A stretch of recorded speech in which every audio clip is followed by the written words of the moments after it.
j'ai passé 12 ans de ma vie à travailler 80 heures par semaine, manquant 3 enterrements et toutes les fêtes, juste pour sortir l'entreprise de logistique de ma famille de la faillite et la transformer en un empire de 120 millions de dollars. Mais ce matin, mon père m'a regardé droit dans les yeux, de l'autre côté de la table de conférence en chaîne polie, et m'a dit, « Gan, nous devons restructurer. Tu es renvoyé. » J'étais assis là, dans la salle de réunion aux parois de verre au dernier étage de notre siège social, fixant l'homme qui m'avait élevé, ou plutôt, l'homme qui m'avait élevé pour être sa mule d'entreprise perpétuelle. Mon jeune frère, Tristan, était assis juste à côté de notre père, portant un costume en laine italienne à 4000 $ payé par le compte de l'entreprise. Adossé à sa chaise en cuir, avec un sourire narquois, triomphant et écœurant plaqué sur le visage, il ressemblait à un chaton gâté qui venait de voler le serin. Ma mère, Kreza, était assise de l'autre côté de la pièce, tamponnant ses yeux secs avec un mouchoir en soie, comme si elle assistait à un enterrement qu'elle avait personnellement orchestré. « Ganon », répéta mon père, Ivor, sa voix dégoulinant de cette autorité froide et sans émotion qu'il utilisait toujours lorsqu'il voulait écraser tout signe de pensée indépendante. « Tu as mené Apex Frect aussi loin que tu le pouvais. Ton style de gestion est trop conservateur, trop rigide. Tristan a un master en administration des affaires d'une université de premier plan et il a une vision audacieuse et moderne pour l'entreprise. Nous avons besoin d'un PDG qui sait réseauter, qui sait charmer les clients lors des galas de country club, pas de quelqu'un qui sent le carburant diesel et la poussière d'entrepôt. » J'ai baissé les yeux sur l'accord de licenciement posé sur le bois poli devant moi. 2 semaines de salaire de base, c'était tout ce que valaient pour eux 12 ans de mon sang, de ma sueur et de ma jeunesse sacrifiée. 2 semaines de salaire, privé de mon assurance maladie, privé de mes options sur actions, privé de l'entreprise même que j'avais bâtie à partir d'un seul camion de location pour en faire un géant du fret multi-État. « Vous avez bâti cette entreprise sur mon dos », ai-je dit, ma voix dangereusement calme, les mots glissant de ma bouche comme de la glace sèche. Chaque itinéraire que nous avons sécurisé, chaque système d'automatisation d'entrepôt que nous avons installé, chaque crise financière que nous avons survécue pendant que vous étiez tous les deux en vacances dans le sud de la France, c'est moi qui m'en suis occupé. Et maintenant, vous remettez les clés à un garçon qui ne peut même pas gérer sa propre dette de carte de crédit personnel sans venir pleurer auprès de vous pour un renflouement. Tristan a frappé la table de la paume de sa main, l'écho sec brisant le lourd silence de la pièce. « Surveille ton langage, Ganon. Tu as toujours été amer, toujours plein de ressentiment envers mon succès. C'est vrai. Tu n'es qu'un dispatcheur de camions glorifié avec un titre fantaisiste. Il est temps qu'un vrai leadership prenne le relais. Apex va entrer en bourse l'année prochaine et nous n'avons pas besoin d'un pecno pour diriger la boutique. » Mère Kreza est intervenue, sa voix tremblant d'un chagrin simulé. « S'il te plaît, Ganon, ne rends pas les choses plus difficiles. Nous sommes toujours ta famille. Nous t'offrons une généreuse indemnité de départ pour que tu puisses prendre un peu de repos. Peut-être trouver un petit travail sympa dans une quincaillerie locale où le stress ne te tuera pas. Tu devrais remercier ton père de te laisser partir avec ta dignité intacte. » Ma dignité. Ils avaient passé plus d'une décennie à vider systématiquement mon âme, me traitant comme un serviteur sous contrat non rémunéré. Et maintenant, ils me jetaient à la rue comme une clé à molette cassée. Un engourdissement froid et lourd s'est installé au plus profond de ma poitrine. Mais sous cet engourdissement, quelque chose d'autre commençait à s'éveiller. Une clarté vive et glaciale. Ils pensaient m'avoir neutralisé. Ils pensaient que j'étais piégé. J'ai pris le lourd stylo main blank posé à côté des papiers de licenciement. Je n'ai pas crié. Je n'ai pas renversé la table. J'ai simplement décapuchonné le stylo et signé mon nom sur la ligne pointillée, exactement là où il l'exigeait, transférant chaque dernier vestige de mon autorité officielle à mon frère incompétent. J'ai fait glisser le dossier sur la table vers mon père. « Tout est à toi, Tristan », ai-je dit doucement, en me levant et en boutonnant ma veste de costume anthracite. « Profite du trône, mais souviens-toi d'une chose. Une couronne faite d'or volé est terriblement lourde, surtout quand le toit s'effondre. » Je n'ai pas attendu leur réponse. Je leur ai tourné le dos, je suis sorti de la salle de conférence en verre et je suis entré dans l'ascenseur privé. Alors que la porte se refermait, m'isolant des personnes qui partagent mon ADN, mais qui avaient depuis longtemps vendu mon humanité, j'ai senti le dernier lien d'obligation familiale se rompre nettement en deux. Ils n'avaient aucune idée de ce qu'ils venaient de faire. Ils venaient de renvoyer la seule personne qui savait comment faire tourner les engrenages de cette machine de plusieurs millions de dollars. J'ai emballé mes affaires personnelles dans une seule boîte en carton, je suis sorti vers mon pick-up et je me suis éloigné du bâtiment que j'avais construit de mes propres mains. Mais ce qui s'est passé ensuite a détruit leur petit empire toxique jusqu'aux fondations. Et j'étais là pour voir chaque brique s'effondrer. Assis seul dans mon appartement silencieux ce soir-là, regardant les lumières de la ville scintiller à travers les hautes fenêtres du salon, le silence était assourdissant. Mais le silence a une façon de chasser le bruit de fond de votre esprit. Allongé là sur le canapé, laissant mes yeux dériver vers le plafond, mes pensées ont naturellement dérivé vers ce que j'appelle mon musée personnel de la douleur. Quand vous passez des décennies en tant que bouc émissaire désigné d'une famille, vous accumulez des artefacts. Vous vous souvenez de chaque fois où ils vous ont fait sentir que vous n'étiez rien de plus qu'une pièce de rechange dans leur grande machinerie. Je me souviens très bien de mon 25e anniversaire. C'était l'année où un blizzard hivernal massif a coupé le courant dans tout le centre de distribution régional du Midwest. Nous avions pour 4 millions de dollars de fournitures pharmaceutiques périssables dans notre entrepôt central et les générateurs de secours étaient tombés en panne, pendant que mes parents et Tristan étaient assis dans un chalet de ski de luxe à Aspen, postant des photos de buvant du champagne au coin d'un feu de cheminée. J'ai passé 48 heures consécutives à ramper dans des vides sanitaires glaciales et non chauffés, les jointures en sang, pendant que je recablais manuellement le panneau électrique de secours pour sauver l'inventaire. J'ai sauvé l'entreprise d'une perte financière catastrophique qui nous aurait mis en faillite 10 fois. Quand j'ai finalement ramené mon corps gelé et épuisé à la maison 2 jours plus tard, ma mère ne m'a pas demandé si j'avais faim. Elle ne m'a pas demandé si j'étais en vie. La toute première chose qu'elle m'a dite a été « Ganon, pourquoi as-tu mis de la boue partout sur le porche d'entrée? Tu dois toujours tout ramener à tes petites corvées dramatiques. » Pendant ce temps, 6 mois plus tard, Tristan a réussi à échouer à son cours d'introduction à la comptabilité à l'université, et mes parents l'ont immédiatement récompensé avec une voiture de sport flambant neuve pour lui remonter le moral. Parce que le stress académique était soi-disant trop lourd pour sa psyché délicate. Le contraste avait toujours été absolu. Tristan était l'enfant prodige, enveloppé de velours et d'excuses, tandis que j'étais le cheval de trait, fouetté jusqu'à ce que mes côtes apparaissent à travers ma chemise. Je me suis souvenu de la nuit où j'ai ramené le contrat signé avec notre plus gros client logistique, un accord d'une valeur de 45 millions de dollars par an qui a littéralement maintenu Apex Freight à flot pendant la crise mondiale de la chaîne d'approvisionnement. Nous avions un dîner de famille obligatoire pour célébrer, ou du moins c'est ce que je pensais. J'étais assis à la table de la salle à manger, épuisé, les mains encore tachées de graisse à cause d'une réparation de camion d'urgence que j'avais effectuée ce matin-là.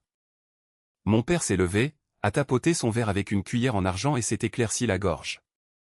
J'ai pensé, pendant une seconde stupide et pathétique, qu'il allait enfin reconnaître les années de travail brutal que j'avais investies dans l'entreprise. Au lieu de cela, il a levé son verre et a dit « Je veux proposer un toast à Tristan. » Même si Tristan n'est pas encore directement impliqué dans les opérations de l'entreprise. Son soutien émotionnel indéfectible et son énergie positive et moderne ont été le véritable phare pour notre famille pendant ces temps stressants. Remercions tous Tristan de nous avoir gardé le moral. Tout le monde à table a souri et applaudi mon frère. Tristan était assis là, se prélassant dans cette fausse adulation, me regardant avec un sourire moqueur qui murmurait qu'il pouvait gagner n'importe quelle bataille sans jamais lancer un seul coup. Personne ne m'a regardé. Personne ne m'a remercié. Pour eux, mon travail n'était qu'un bruit de fond, comme le bourdonnement du climatiseur de l'entrepôt. C'était attendu. C'était dû. Mon téléphone a vibré sur la table basse, me tirant de ce souvenir amer. C'était une notification par email de Brianny, notre directrice principale des ressources humaines chez Apex Freight. Brianny était l'un des très rares êtres humains décents restant à l'intérieur de cet abattoir corporatif, et elle avait toujours méprisé la façon dont mes parents me traitaient en privé. J'ai ouvert le message crypté qu'elle avait envoyé depuis son compte personnel. « Ganon, écrivait-elle, tu ne croirais jamais au cirque absolu qui se passe ici en ce moment. Tristan vient d'entrer dans la suite exécutive avec 3 de ses copains de fraternité, qu'il a déjà nommés vice-présidents avec des salaires à 6 chiffres. Ils sont littéralement en train de boire du scotch dans ton ancien bureau à 2 heures de l'après-midi, parlant de vendre notre flotte de véhicules secondaires pour financer une ridicule entreprise de crypto-monnaie que Tristan a trouvée en ligne. Ton père est assis juste là, hochant la tête comme une marionnette sénile, et ta mère est déjà en train de redécorer ton ancien espace de travail avec des statues de cristal importées. Tout le monde au niveau de la direction intermédiaire est terrifié. Si cela continue encore une semaine, toute la structure opérationnelle va complètement imploser. Surveille tes arrières, Et quoi que tu fasses, ne réponds pas à leurs appels quand ils reviendront en rampant. J'ai lu les mots et j'ai laissé échapper un petit rire froid et sans humour. Ils étaient en train de démolir les fondations mêmes pour lesquelles j'avais passé 12 ans à couler du béton. Et ils croyaient honnêtement qu'ils construisaient un gratte-ciel. Ils pensaient que mon succès était un accident de naissance, plutôt que le résultat d'une discipline implacable et brutale. Si vous avez déjà porté toute une famille ou une entreprise sur votre dos pendant que tout le monde s'attribuait le mérite, vous savez exactement à quel point ce fardeau est lourd. Faites-moi part de vos réflexions dans les commentaires ci-dessous, car votre soutien aide à diffuser ces histoires à d'autres qui ont besoin de les entendre. Maintenant, voyons comment le piège a finalement commencé à se refermer sur eux. Le premier mois après mon licenciement, c'était comme sortir d'une grotte profonde et sombre pour entrer dans la lumière éclatante du soleil. Pendant que Tristan et mon père étaient occupés à démanteler l'entreprise de l'intérieur, je posais tranquillement les bases juridiques et opérationnelles de mon prochain chapitre. J'ai utilisé mes économies personnelles pour louer un modeste espace de bureau moderne en centre-ville, j'ai enregistré une toute nouvelle société de conseil en chaîne d'approvisionnement et j'ai discrètement contacté quelques ingénieurs logistiques d'élite qui avaient auparavant quitté Apex. Frecht par pur dégoût pour le style de gestion toxique de ma famille. Ils ont sauté sur l'occasion de travailler à nouveau avec moi, sans aucune hésitation. Nous étions une petite équipe, nous étions férocement efficaces et nous ne devions pas le moindre centime à aucune banque. Pendant ce temps, chez Apex Frecht, la situation commençait officiellement à dérailler. Briani me tenait au courant avec des rapports de situation clandestins réguliers, qui ressemblaient plus à des scénarios de films catastrophes qu'à des mises à jour d'entreprise. Tristan, dans son infinie sagesse, avait décidé de remplacer tout notre logiciel de gestion d'entrepôt hérité par un programme d'intelligence artificielle bon marché et non vérifié, conçu par un de ses copains d'université qui avait promis de réduire les coûts de main-d'œuvre de moitié. En 3 semaines, le logiciel a planté de manière catastrophique, brouillant les manifestes d'expédition dans 4 États différents. Des centaines de tonnes de fret de grande valeur ont été mal acheminées. Des conteneurs de nourriture en décomposition gisaient à l'abandon dans des gares de triage humide, et des clients d'entreprises furieux inondaient le standard de l'entreprise de demandes hurlantes de remboursement et de poursuites pour rupture de contrat. Mon père, paniqué par l'hémorragie soudaine de liquidités, a tenté de colmater la brèche en licenciant nos directeurs régionaux les plus expérimentés pour économiser sur la masse salariale, les remplaçant par les copains de fraternité de Tristan, qui passaient leur journée à jouer à des jeux vidéo dans la salle de pause. L'entreprise fonçait vers une falaise financière à la vitesse de la lumière, et ma famille était trop fière, trop arrogante et trop aveugle pour saisir le volant. Puis est arrivé le catalyseur qui a tout changé. C'était un mardi après-midi pluvieux, exactement 31 jours après que j'ai quitté cette salle de conférence en verre. J'étais assis à mon nouveau bureau, examinant une série de modèles complexes de débit d'entrepôt, lorsque mon téléphone portable s'est soudainement allumé avec un appel entrant d'un numéro masqué non reconnu. J'ai fixé l'écran un instant, le laissant sonner 2 fois avant de faire glisser mon pouce sur le verre pour répondre. Ganon. Une voix grave, autoritaire et rauque a traversé la ligne, portant un ton imistakable de frustration froide et urgente. C'est Orson Vance. Orson Vance. Le nom seul portait assez de poids pour faire transpirer les dirigeants de Wall Street dans leurs costumes coûteux. Orson était le fondateur milliardaire et PDG de Vance Global Retail, un conglomérat de vente au détail massif qui représentait plus de 40% du chiffre d'affaires annuel total d'Apex Frecht. Il était notoirement exigeant, férocement analytique et complètement intolérant à l'incompétence. C'était la poule aux œufs d'or qui maintenait en vie la société de plusieurs millions de dollars de ma famille, un client que j'avais personnellement cultivé pendant 5 ans de négociations exténuantes et d'exécution sans faille. Monsieur Vance, ai-je dit, gardant ma voix parfaitement égale, dénuée de toute surprise. Cela fait un moment. Comment puis-je vous aider aujourd'hui? Ne joue pas à des jeux avec moi, Ganon, gronda Orson, le bruit du cuir grinçant alors qu'il se déplaçait dans son fauteuil de direction, s'entendant clairement à travers le haut-parleur. J'ai passé les 4 dernières heures à essayer d'obtenir une réponse claire de ton clown de frère, et tout ce que j'ai eu, c'est un tas de jargon d'entreprise vide de sens. Pendant que 3 millions de dollars de mon inventaire saisonnier sont actuellement en train de pourrir dans une gare de triage en Ohio, parce que personne ne sait lire un simple manifeste douanier. Ton père me dit que tu as quitté l'entreprise pour des raisons de santé. Eh bien, laisse-moi te dire quelque chose, mon fils. Je regarde un navire en train de couler et le capitaine est un idiot certifié qui ne connaît même pas la différence entre un connaissement et un bon de commande. Où diable es-tu? Je sais que tu as construit l'épine dorsale de cette opération. Je te veux de retour sur le compte, et je te veux là-bas hier. Le silence s'est étiré entre nous pendant quelques longues secondes. Je me suis adossé à ma chaise ergonomique, contemplant la ligne d'horizon animée de la ville à travers la fenêtre propre de mon bureau. L'ironie était si épaisse qu'on aurait pu la couper au couteau. Pendant 12 ans, ma famille m'avait traité comme de la saleté sous leurs pieds, agissant comme si j'étais remplaçable, comme si le diplôme de commerce inutile de Dristan valait plus qu'une décennie d'exécution sanglante. Et maintenant, le client le plus puissant de notre industrie m'appelait directement, me suppliant de les sauver de la pure stupidité de ma famille. Monsieur Vance, ai-je dit doucement, laissant une pointe froide et délibérée s'insinuer dans mon ton. Je ne suis plus chez Apex Frect. Mon père et mon frère m'ont renvoyé il y a un mois, me disant que j'étais trop conservateur, trop rigide, et que la vision moderne de Dristan allait propulser l'entreprise vers de nouveaux sommets. Une malédiction vive et violente a explosé à l'autre bout de la ligne. Orson a frappé son bureau de la main si fort que le récepteur a vibré. Ils ont fait quoi? Ces imbéciles absolus et arrogants ont renvoyé la seule personne compétente de tout ce bâtiment. Ont-ils la moindre idée du type de contrat que nous avons? Vance Global représente près de la moitié de leur chiffre d'affaires total. Si je retire mon compte logistique, Apex déposera le bilan avant la fin du trimestre. Exactement, ai-je répondu en douceur. Ils voulaient le contrôle total, monsieur Vance. Maintenant, ils l'ont. Une lourde pause a flotté dans l'air. Je pouvais entendre Orson respirer lourdement à l'autre bout, son esprit analytique vif travaillant en coulisses, reliant les points avec une efficacité impitoyable.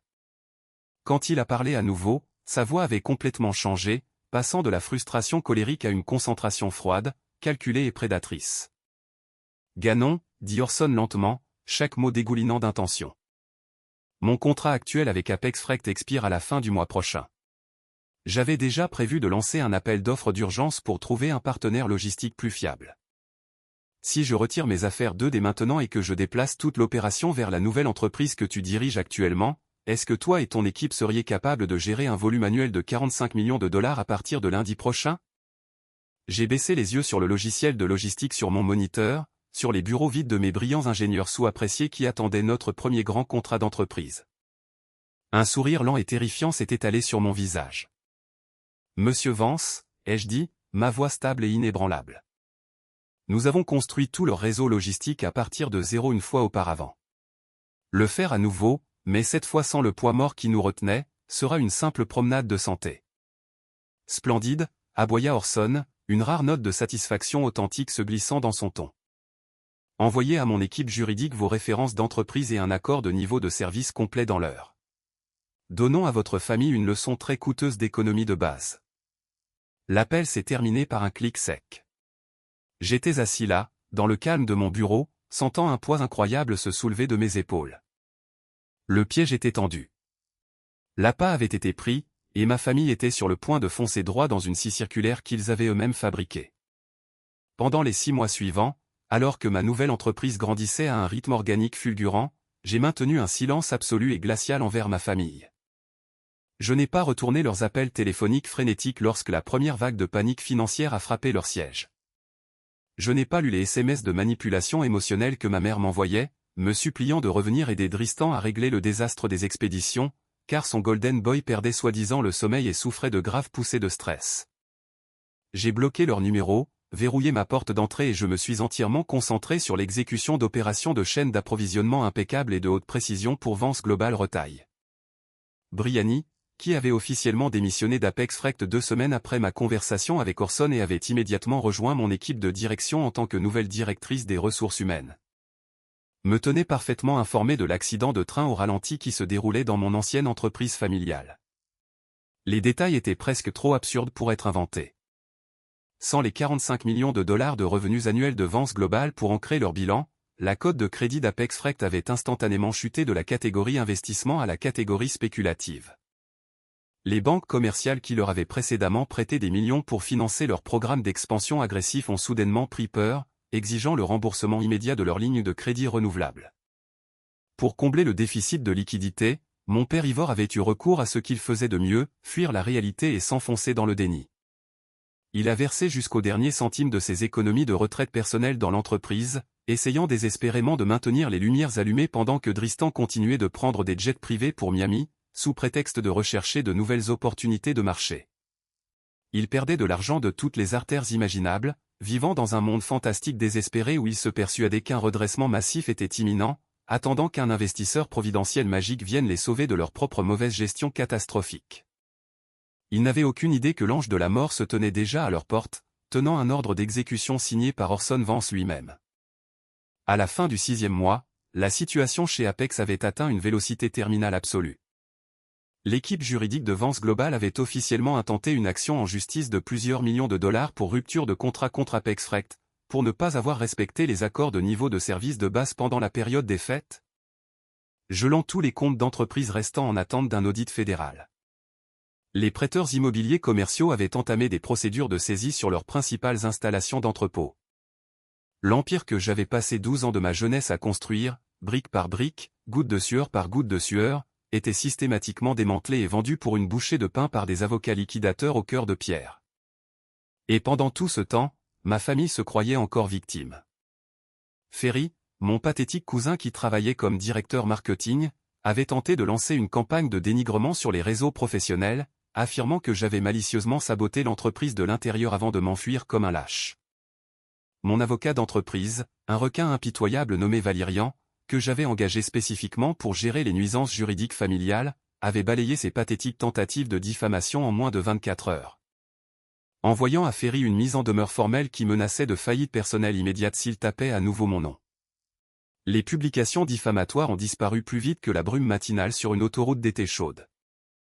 J'étais assis à mon bureau par un après-midi d'automne frais, examinant notre empreinte d'entrepôt en expansion dans 3 nouveaux États, lorsque l'interphone de mon bureau a doucement sonné. La voix de mon assistante de direction est passée par le haut-parleur, portant un ton d'amusement contenu. « Ganon, vous avez 2 visiteurs dans le hall en bas. Ils n'ont pas de rendez-vous et la sécurité dit qu'ils refusent de partir tant qu'ils ne vous auront pas parlé. C'est votre père et votre frère. » Et à en juger par le fait qu'ils ont l'air d'avoir dormi dans leurs vêtements depuis une semaine, je pense que la réalité les a finalement rattrapés. Je me suis adossé à ma chaise, j'ai entrelacé mes doigts sur mon ventre et j'ai fixé la lourde porte en bois de mon bureau. Le moment de vérité était enfin arrivé. Ils étaient revenus en rampant à genoux, s'attendant à ce que je joue le rôle du fils bon et indulgent qui les sauverait de l'incendie qu'ils avaient délibérément allumé. Ils étaient sur le point d'apprendre la différence entre la pitié et l'exécution professionnelle. « Faites-les monter », ai-je dit calmement dans l'interphone. Voyons à quoi ressemblent 120 millions de dollars quand ils touchent le fond. La lourde porte en chêne de mon bureau s'est ouverte et 2 fantômes sont entrés. Je ne les ai presque pas reconnus au début. Mon père, Ivor, semblait avoir vieilli de 20 ans en l'espace de 6 mois. Son costume sur mesure coûteux était froissé et taché au revers. Ses cheveux gris étaient décoiffés et dépassés en touffes sauvages, et sa posture était complètement brisée, voûtée comme s'il portait le poids du monde entier sur ses frêles épaules. Derrière lui traînait Tristan, une coquille vide du pan arrogant en costume qui s'était autrefois moqué de moi à la table du conseil d'administration. Ses yeux étaient injectés de sang et creusés, sa peau pâle et moite, tremblant légèrement alors qu'il serrait une mallette en cuir contre sa poitrine, comme un naufragé s'accrochant à un morceau de bois flotté. Ils se sont arrêtés net au centre de mon bureau spacieux et ensoleillé, clignant des yeux, désorientés, en découvrant le décor moderne et poli, l'électronique haut de gamme et le bourdonnement silencieux d'une entreprise prospère et très rentable. « Gan », a chuchoté mon père, sa voix se brisant horriblement, dépourvue de toute l'arrogance autoritaire et retentissante qu'il maniait autrefois comme un marteau. « Dieu merci, tu es là. Nous avons rencontré quelques problèmes de liquidité temporaire chez Apex. Les banques sont totalement déraisonnables. Et Vance Global a fait une erreur administrative avec le renouvellement de leur contrat. Je ne me suis pas levé de mon bureau. Je ne leur ai pas offert de siège. J'ai simplement posé mon menton sur mes doigts entrelacés et je les ai fixés avec une indifférence absolue et glaçante. Ce n'est pas une erreur administrative, papa, ai-je dit, ma voix tranchant le silence de la pièce comme un scalpel aiguisé comme un rasoir. Vance Global n'a pas fait d'erreur. Ils ont résilié leur contrat parce que vous avez mis un incompétent notoire en charge des opérations, et ils ont transféré l'intégralité de leur volume annuel de 45 millions de dollars à ma nouvelle entreprise. Quant aux banques, elles ne sont pas déraisonnables. Elles recouvrent simplement des dettes garanties par une entreprise qui vaut actuellement moins qu'une boîte de trombones usagés. Mon père a reculé comme s'il avait été physiquement frappé au visage, se rattrapant au bord d'un classeur. Sa bouche s'est ouverte et s'est fermée silencieusement, une expression d'horreur abjecte envahissant ses traits pâles. Tu as pris le comte Vance, s'est étranglé Dristan, sa voix montant dans une panique aiguë et hystérique, s'avançant et laissant tomber sa mallette sur mon bureau avec un bruit sourd. Tu as volé notre client. Tu as détruit notre entreprise familiale par dépit. Espèce de sale type, ingrat et mesquin. Nous t'avons donné un travail. Nous t'avons élevé. Je me suis lentement levé de ma chaise, ajustant les poignets de ma chemise blanche impeccable. Le contraste entre mon calme, ma composure immaculée et leur hystérie désespérée et pathétique était stupéfiant. J'ai contourné le bureau, m'arrêtant à seulement 2 pieds de mon frère, le regardant avec des yeux aussi froids que la glace arctique.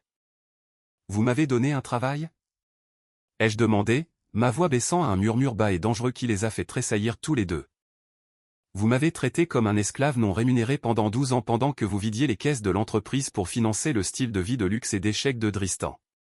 Vous m'avez renvoyé avec 2 semaines d'indemnité, croyant pouvoir me jeter comme un outil cassé. Et quand j'ai emporté mon expertise, ma réputation et mon réseau ailleurs, vous appelez ça du vol. Non, Dristan, ce n'est pas du vol. C'est simplement le libre marché qui fait ce qu'il fait de mieux, éliminer les parasites. » Mon père s'est laissé tomber lourdement dans l'un des fauteuils visiteurs devant mon bureau, enfouissant son visage dans ses mains tremblantes et vieillies, ses épaules secouées de sanglots silencieux et misérables. « S'il te plaît, Ganon, s'est-il étranglé entre ses doigts. La maison. La banque va saisir notre maison familiale demain matin. Ta mère et moi n'avons nulle part où aller. Si seulement tu utilisais ton influence auprès d'Orson Vance pour restructurer nos dettes. Si seulement tu nous prêtais quelques millions de dollars pour régler nos dettes, nous pourrions te rendre ton ancien titre. Nous pourrions faire de toi un partenaire. Un partenaire dans un tas de cendres fumantes et de dossiers de faillite fédérale. J'ai laissé échapper un rire froid et sec, dénué de tout amusement. Vous m'offrez une association dans un cadavre. Et pour répondre à ta question, papa, non. Je ne vous aiderai pas. Je ne vous prêterai pas le moindre centime. En fait, si vous regardez le dossier officiel du tribunal fédéral des faillites demain matin, vous constaterez que mon entité corporative a déjà placé une offre de liquidation gagnante sur l'installation principale de l'entrepôt d'Apex Freight. J'achète notre ancien siège social pour 10 centimes pour $1. Et savez-vous ce que je vais en faire? Je vais le rebaptiser, arracher la vieille plaque avec votre nom dessus, et en faire notre principal centre de distribution régional. Dristan a poussé un cri primal et désespéré, se jetant en avant comme s'il voulait m'attaquer physiquement. Mais avant qu'il ne puisse faire 2 pas, la lourde porte du bureau s'est ouverte et 2 gardes de sécurité d'entreprise costauds sont entrés, saisissant fermement Dristan par les 2 bras et l'immobilisant avant qu'il ne puisse me toucher. « Lâchez-moi » a hurlé Dristan, se débattant sauvagement, de la salive volant de ses lèvres. « Tu es un monstre, Ganon. Tu détruis ta propre chair et ton propre sang. Tu vas brûler en enfer pour ça. Sortez-les de mon bâtiment, ai-je dit calmement, faisant un geste vers la porte sans élever la voix d'une octave. Et assurez-vous qu'ils soient définitivement sur liste noire pour entrer dans toute propriété appartenant à mon entreprise. » Les gardes les ont traînés vers la sortie, leurs cris étouffés et leurs supplications désespérées s'éloignant dans le couloir jusqu'à ce que la lourde porte en chêne se referme, les enfermant dans le silence qu'ils avaient si richement mérité. Je suis retourné à ma fenêtre, regardant la ville tentaculaire où j'avais bâti mon empire à partir de rien, entièrement selon mes propres termes. Le cycle toxique était enfin brisé. Les fantômes de mon passé étaient partis, et pour la première fois de toute ma vie, le silence à l'extérieur de ma fenêtre ne semblait ni lourd ni terrifiant. Il ressemblait à une liberté absolue, durement gagnée. Cela fait 6 mois depuis cet après-midi dans mon bureau, et les retombées se sont installées dans une réalité permanente et tranquille. Apex Freight a été liquidé jusqu'à ses derniers boulons et poutres d'acier.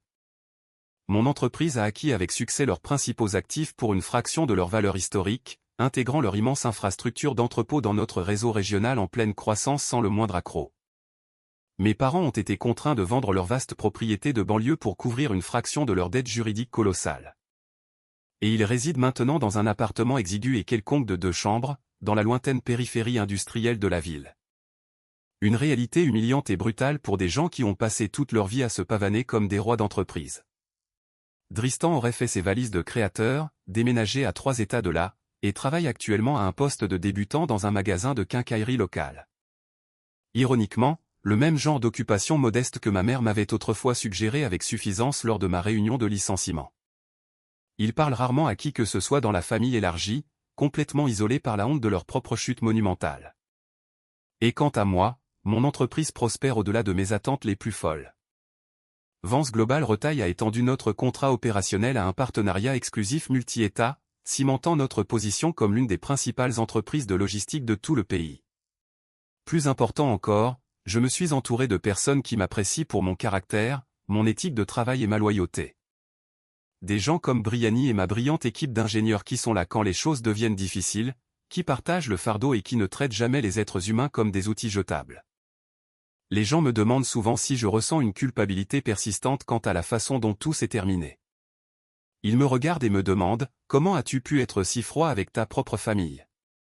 Ne regrettes-tu pas de les avoir complètement coupés de ta vie? Ma réponse est toujours la même, livrée sans la moindre hésitation. Pas une seule seconde.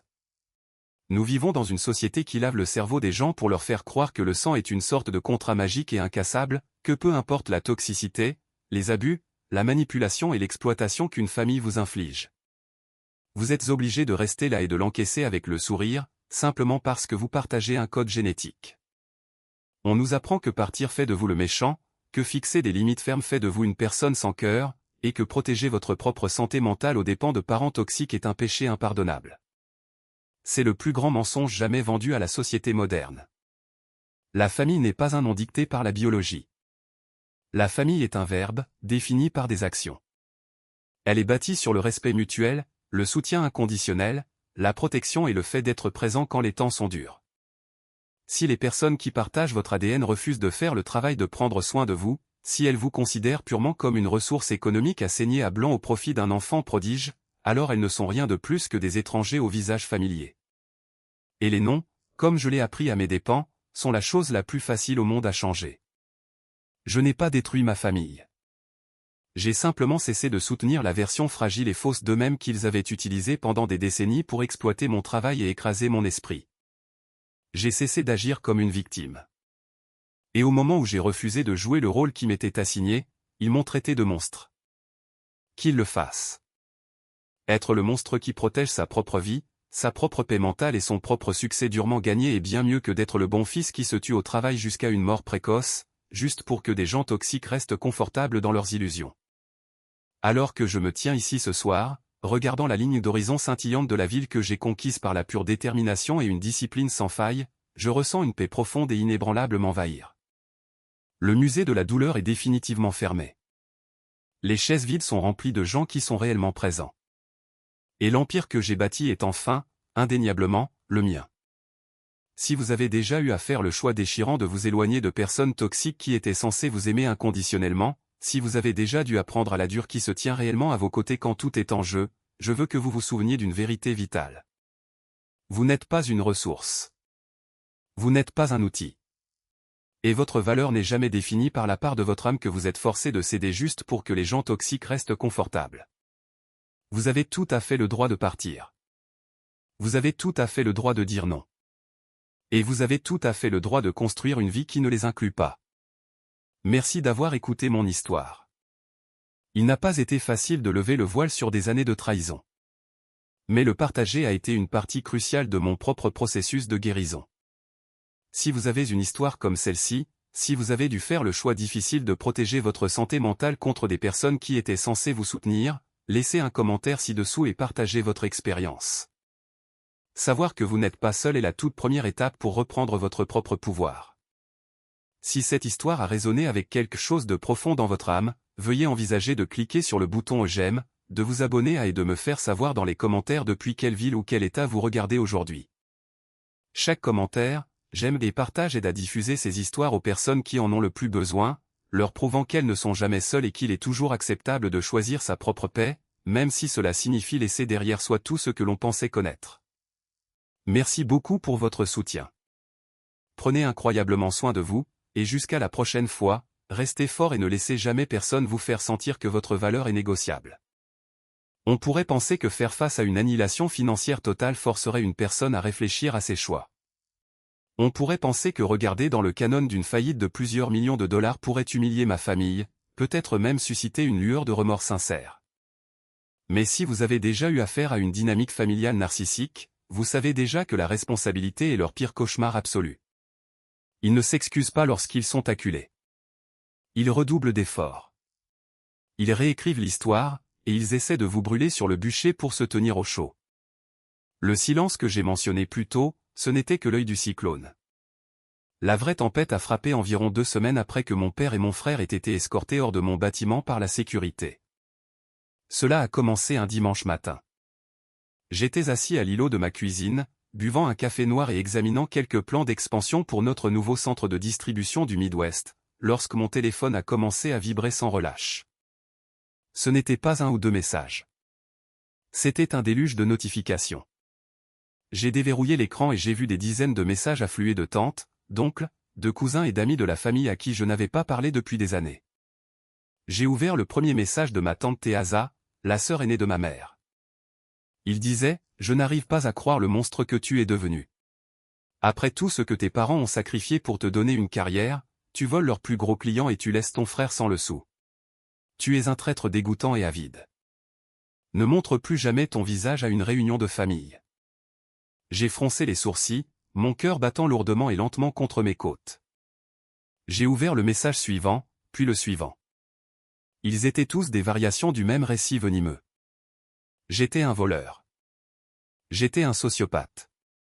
J'étais un enfant ingrat qui avait orchestré un complot d'espionnage d'entreprise massif pour ruiner ses propres parents de sang. Il ne m'a pas fallu longtemps pour trouver la source du poison. Ferry, mon cousin qui devait son poste totalement inutile de directeur marketing au népotisme de mon père, s'était emparé de toutes les principales plateformes de médias sociaux et des sites de réseautage professionnels.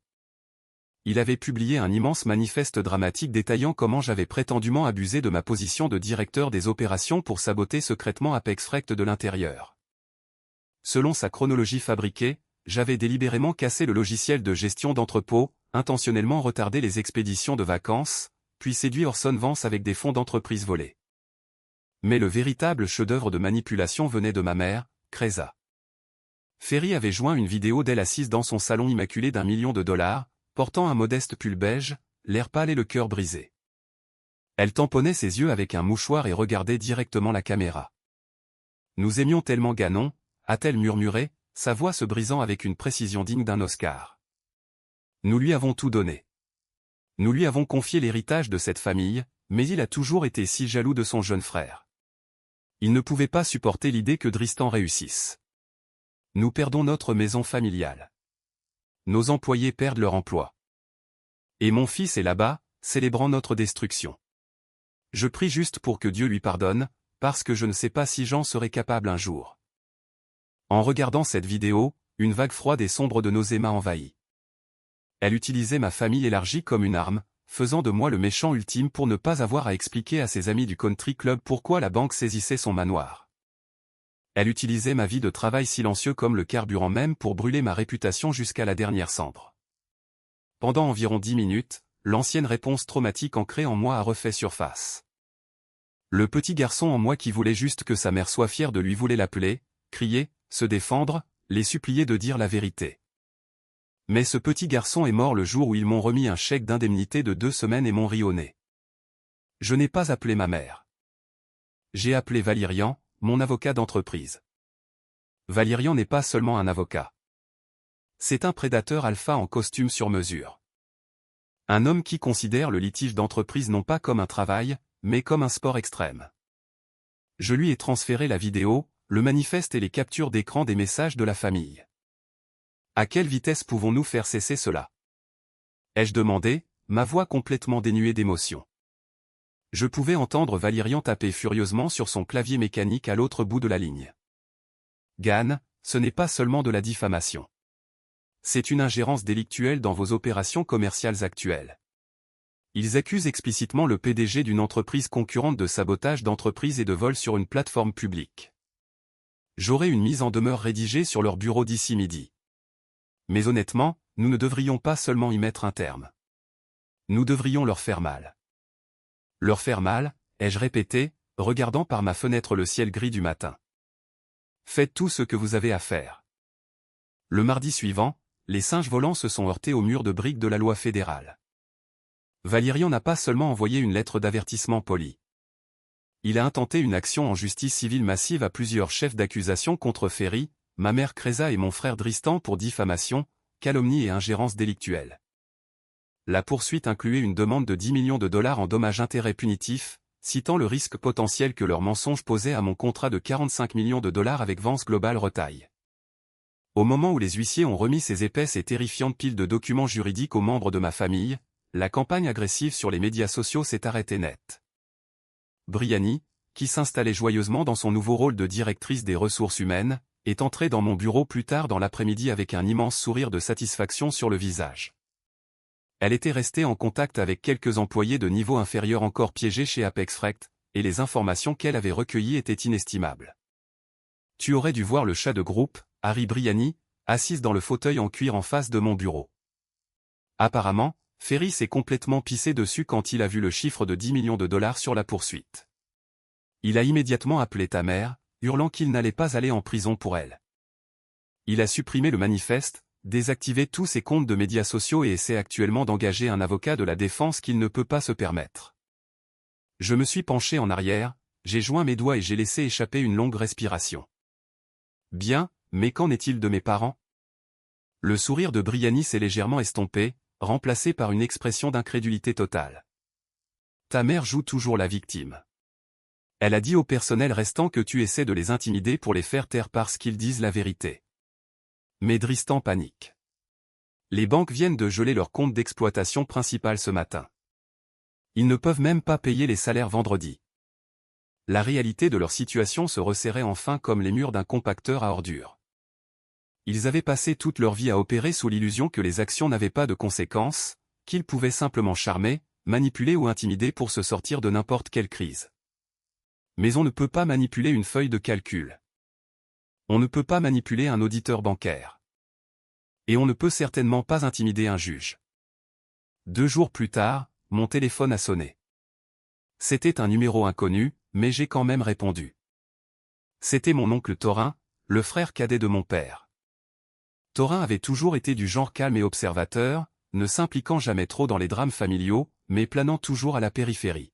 « Ganon, dit Thorin, sa voix lourde et fatiguée. J'ai vu la poursuite. J'ai vu ce que Ferry a posté. J'ai attendu en silence, m'attendant à la leçon habituelle sur la loyauté familiale et le fait de tendre l'autre joue.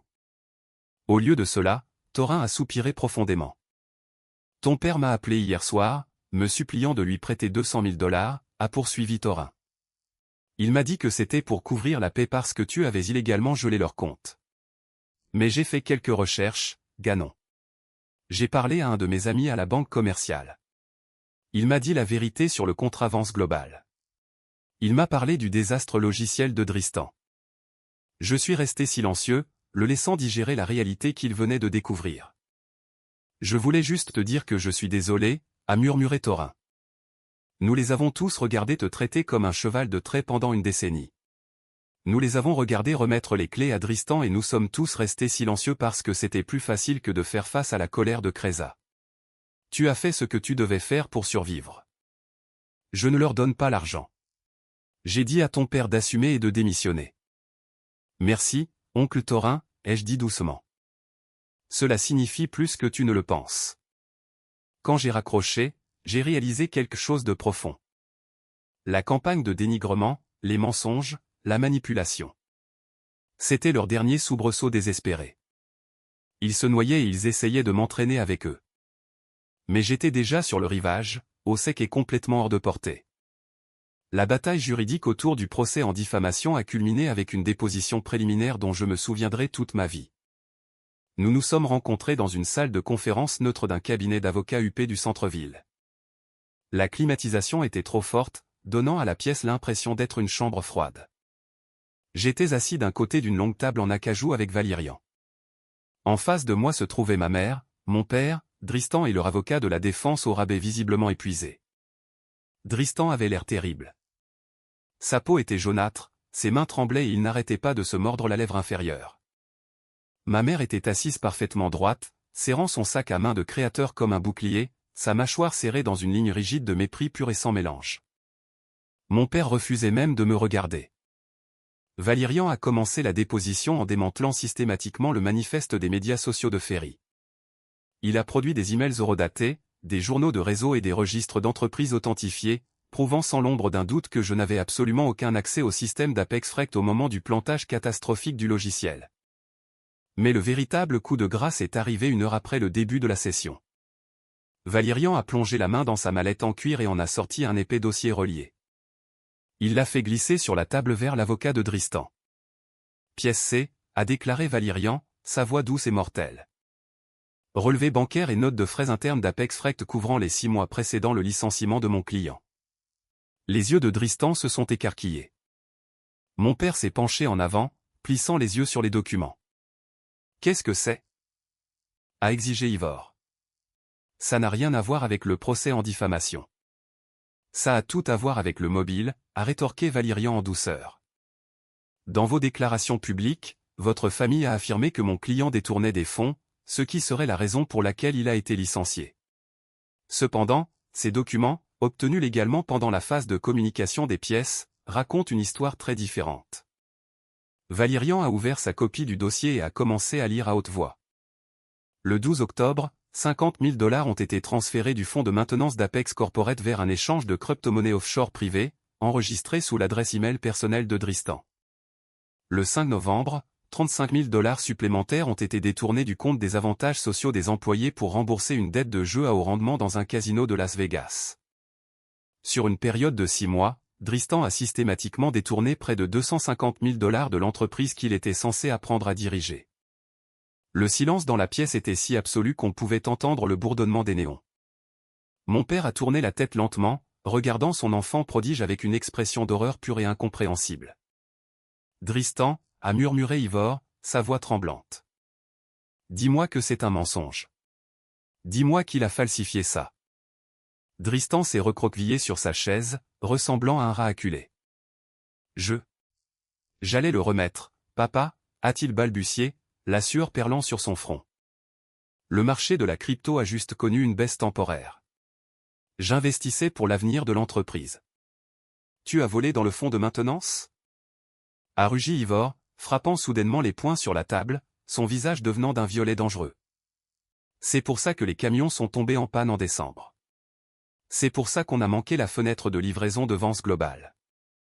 C'est encore mieux que ça, suis-je intervenu, me penchant en avant et plongeant mon regard dans celui de ma mère. Maman, tu savais ça ? Parce que d'après les dossiers des RH que Briani a obtenus avant de partir, tu as personnellement autorisé les codes de dérogation pour ces transferts financiers. Le visage de Cresa est devenu complètement blanc. Elle a regardé son mari, puis moi, sa bouche s'ouvrant et se fermant comme un poisson hors de l'eau. Je protégeais mon fils, a-t-elle crié sur un ton défensif. Ganon essayait toujours de faire passer Dristan pour un incompétent. Je devais donner à Dristan les ressources dont il avait besoin pour faire ses preuves. Tu ne comprendrais pas, Ganon, parce que tu n'as aucune empathie. J'ai laissé échapper un rire rauque et retentissant. De l'empathie ? Vous avez autorisé une fraude d'entreprise pour couvrir ses dettes de jeu, mis votre propre entreprise en faillite, m'en avez blâmé, et vous appelez ça de l'empathie. Valérian a refermé son dossier avec un claquement sec. Nous sommes prêts à abandonner le procès en diffamation et à renoncer aux 10 millions de $ de dommages-intérêts, a dit Valérian, son ton ne laissant absolument aucune place à la négociation, à 2 conditions. Premièrement, une rétractation publique signée et des excuses de chaque membre de votre famille, admettant que les allégations contre Ganon étaient entièrement fabriquées. Deuxièmement, Ivor, vous signerez un accord de non-concurrence et de non-dénigrement juridiquement contraignant, vous retirant ainsi que vos fils de l'industrie de la logistique dans cet état pour les 10 prochaines années. Si nous refusons, a demandé leur avocat à voix basse, sachant pertinemment qu'il avait déjà perdu. Si vous refusez, a souri Valérian, un dévoilement froid et prédateur de ses dents. Je remets ce dossier aux autorités fédérales. Dristan va en prison fédérale pour fraude électronique et détournement de fonds. Et Cresa le rejoint en tant que complice. Le choix vous appartient. Vous avez 24 heures. Je me suis levé, j'ai boutonné ma veste de costume et j'ai regardé les restes brisés de ma famille. Je n'ai ressenti aucune pitié. Je n'ai ressenti aucune colère. Je me sentais juste purifié. Signez les papiers, papa, ai-je dit calmement en me dirigeant vers la porte. C'est la meilleure décision commerciale que vous prendrez de toute l'année. Merci à tous ceux qui ont patiemment suivi cette histoire de trahison absolue et de karma d'entreprise jusqu'à présent. Si vous êtes toujours avec moi, laissez un commentaire avec le mot « bien ». C'est un petit insigne d'honneur qui montre que vous êtes resté pour la vérité. Je mettrai personnellement un j'aime et répondrai à chaque commentaire contenant le mot « bien ». Votre engagement maintient cette chaîne en vie, alors merci. Maintenant, assistons à l'effondrement final. Ils ont signé les papiers. Bien sûr qu'ils l'ont fait. Les lâches cèdent toujours lorsque la menace d'une cellule de prison en béton les dévisage. Les excuses publiques ont été publiées dans les journaux d'affaires locaux et sur leurs comptes de médias sociaux personnels. Regardez Ferry, Dristan et ma mère ravaler collectivement leur immense orgueil toxique et admettre au monde qu'ils étaient des menteurs fut un niveau de justification que l'argent ne peut tout simplement pas acheter. Mais l'humiliation publique n'était que l'apéritif. Le plat principal était le démantèlement systématique de leur empire physique. Au 8e mois, Apex Frect était officiellement morte. Le tribunal des faillites avait ordonné une liquidation complète de tous les actifs de l'entreprise pour satisfaire les dettes massives envers les banques commerciales. C'est la Corson Vance a prouvé exactement pourquoi il était milliardaire et pourquoi l'avoir comme allié était l'arme la plus dangereuse de mon arsenal. Orson ne voulait pas seulement me donner un contrat. Il voulait s'assurer que les personnes qui avaient failli ruiner sa chaîne d'approvisionnement saisonnière soient effacées de l'échiquier de l'industrie pour toujours. En coulisses, Orson a utilisé son immense levier financier pour acheter discrètement les titres de créance en difficulté des principaux prêteurs d'Apex. Il a essentiellement acheté les hypothèques de ma famille pour une bouchée de pain. Et puis, dans un mouvement d'une brillance calculée absolue, il a transféré le contrôle administratif de ces titres de créance à ma nouvelle entreprise. Je n'étais plus seulement leur concurrent. J'étais leur bourreau. Le jour où le dernier marteau de la faillite est tombé, je me suis rendu au principal parc logistique d'Apex. C'était un immense complexe tentaculaire en bordure de la ville. Un endroit où j'avais passé d'innombrables nuits glaciales et journées d'été torrides à tourner des clés, à charger des palettes et à bâtir une fortune que je n'ai jamais été autorisé à réclamer. Quand j'ai franchi les portes principales avec mon camion, le parc était une ville fantôme. Les centaines de camions qui tournaient au ralenti dans les baies avaient été soit saisis, soit vendus. Les immenses portes d'entrepôt étaient baissées et solidement verrouillées. Je me suis garé sur la place de direction qui portait autrefois le nom de Dristan, je suis sorti dans l'air frais de l'automne et je me suis dirigé vers le bâtiment principal des bureaux. Debout sur les marches de l'entrée, tenant une boîte en carton d'effets personnels, se trouvait mon père. Il avait l'air petit. Dépouillé de son titre d'entreprise, de ses costumes coûteux et de sa fanfaronnade arrogante, Ivor n'était qu'un vieil homme fatigué qui avait misé tout son héritage sur un cheval perdant. Il m'a regardé approcher, les yeux vides et vaincus. J'ai entendu une rumeur selon laquelle Vance Global a acheté notre dette, a rappé Ivor, sa voix sonnant comme des feuilles sèches raclant le béton. J'aurais dû savoir que tu étais derrière ça. Tu es venu pour jubiler. Tu es venu me regarder porter ma lampe de bureau jusqu'à la voiture. Je me suis arrêté à quelques mètres de lui, regardant la plaque sur le mur de briques qui disait « Apex Frect, fondé par Ivor et sa famille ». Je ne suis pas venu pour jubiler, ai-je dit, ma voix parfaitement égale. Je suis venu sécuriser ma propriété. Le transfert de titre a été finalisé ce matin. Mes équipes arrivent demain pour repeindre les baies et installer nos nouveaux serveurs de réseau. J'ai baissé les yeux sur ses chaussures. 12 ans, Ganon, tu m'as donné 12 ans de ta vie, et tu as tout démoli en 8 mois. J'ai secoué la tête lentement. Je ne l'ai pas démoli, papa. J'ai juste arrêté de le soutenir. Toi et Dristan, vous l'avez démoli au moment où vous avez décidé que votre ego était plus important que la compétence. Vous avez choisi un enfant prodige qui vous volait plutôt que le cheval de trait qui saignait pour vous. Ça, ai-je dit en désignant le parc vide et silencieux, ce sont juste les maths qui vous rattrapent. Ivor a resserré sa prise sur sa boîte en carton. Ta mère pleure tous les soirs, a-t-il murmuré, tentant une dernière pathétique manœuvre de levier émotionnel. Tu lui manques. Elle dit que son cœur est brisé. Dis-lui d'essuyer ses larmes avec la lettre d'excuse que Valérian lui a fait signer, ai-je répondu sans la moindre hésitation, et dit à Dristan que j'espère qu'il aime la vente au détail. Je suis passé devant lui, j'ai déverrouillé les lourdes portes en verre avec les clés maîtresses que la banque m'avait fournies et je suis entré dans le hall de mon nouveau siège social. Je n'ai pas regardé en arrière pour le voir partir. C'est drôle comme le cerveau humain traite les traumatismes. Pendant des années, j'ai fait des cauchemars récurrents à propos de ce bâtiment. Je rêvais d'être piégé dans l'entrepôt, écrasé sous des palettes qui tombaient, criant à l'aide pendant que ma famille se tenait sur un balcon au-dessus de moi, sirotant du champagne et se plaignant du bruit que je faisais. Mais debout dans ce hall vide, passant la main sur le bureau froid de la réception, les cauchemars se sont simplement évaporés. Les fantômes avaient été expulsés. Les monstres n'étaient que des individus pathétiques et fauchés qui devaient se réveiller chaque jour et vivre avec les conséquences de leur propre arrogance toxique. J'ai passé les 3 mois suivants à rénover l'ensemble de l'installation. Nous avons arraché les tapis importés, coûteux et tapas à accent grave-l'œil que ma mère avait installés dans la suite exécutive et les avons remplacés par un revêtement de sol moderne, propre et durable. Nous avons retiré les lambris en acajou et fait entrer la lumière naturelle. Je n'ai pas pris l'ancien bureau d'angle de mon père.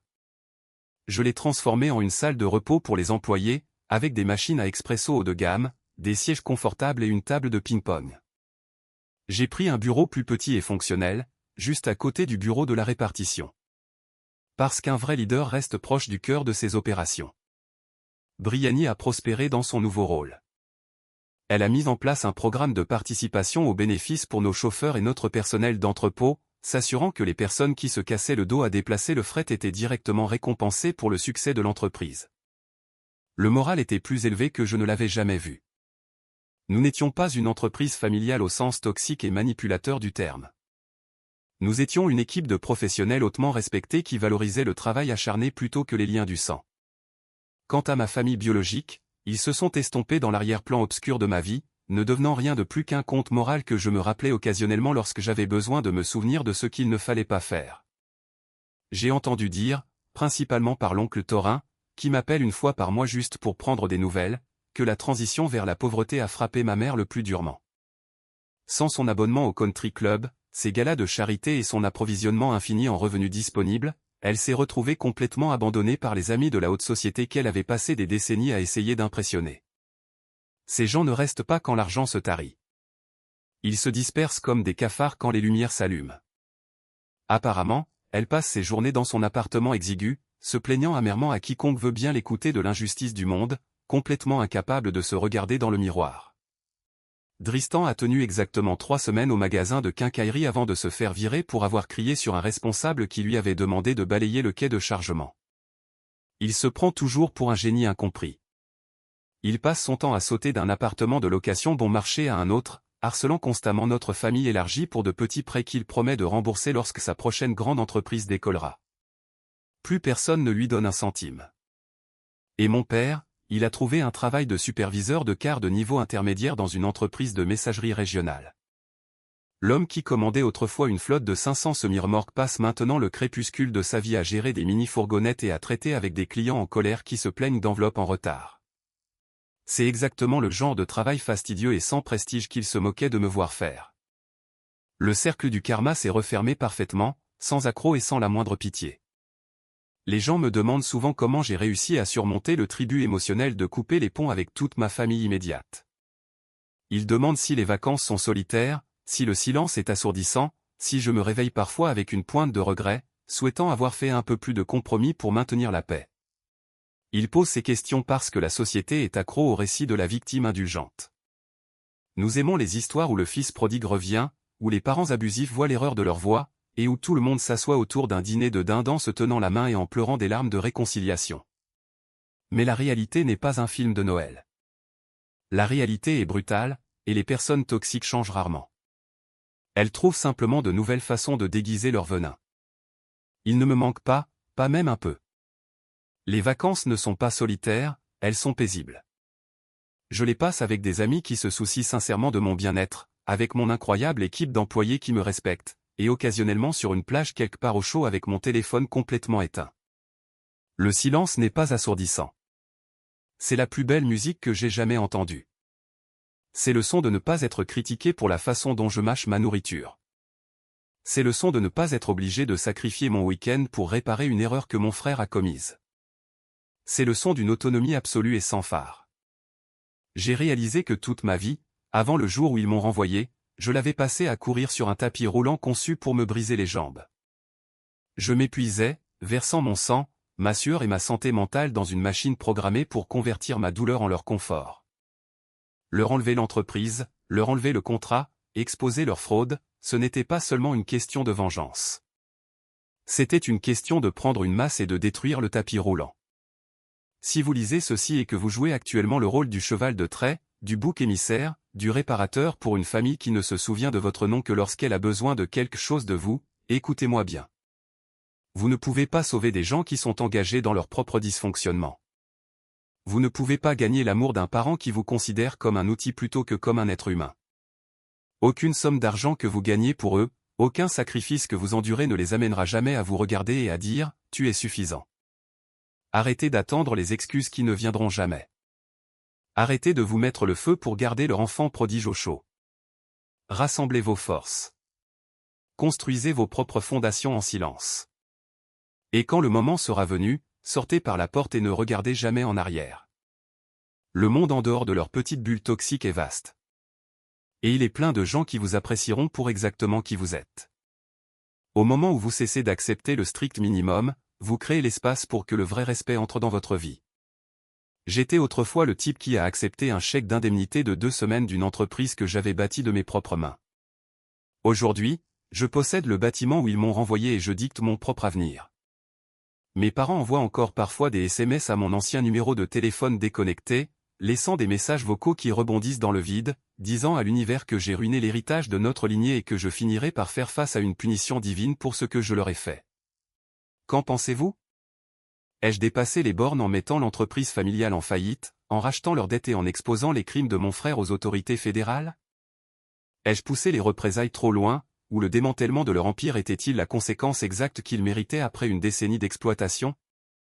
Faites-moi part de vos réflexions, et s'il vous plaît, partagez vos propres expériences avec les dynamiques familiales toxiques dans les commentaires ci-dessous. Lire vos histoires nous aide tous à réaliser que nous ne menons jamais ces batailles seuls. Si ce voyage de karma d'entreprise vous a apporté une quelconque satisfaction, je vous invite à soutenir en aimant cette vidéo et en vous abonnant à la chaîne pour plus d'histoires brutes et sans concession de personnes qui reprennent enfin leur pouvoir. Votre engagement aide à construire cette communauté de survivants. Merci d'avoir parcouru ce long chemin avec moi aujourd'hui. Gardez vos limites fortes. Connaissez votre valeur.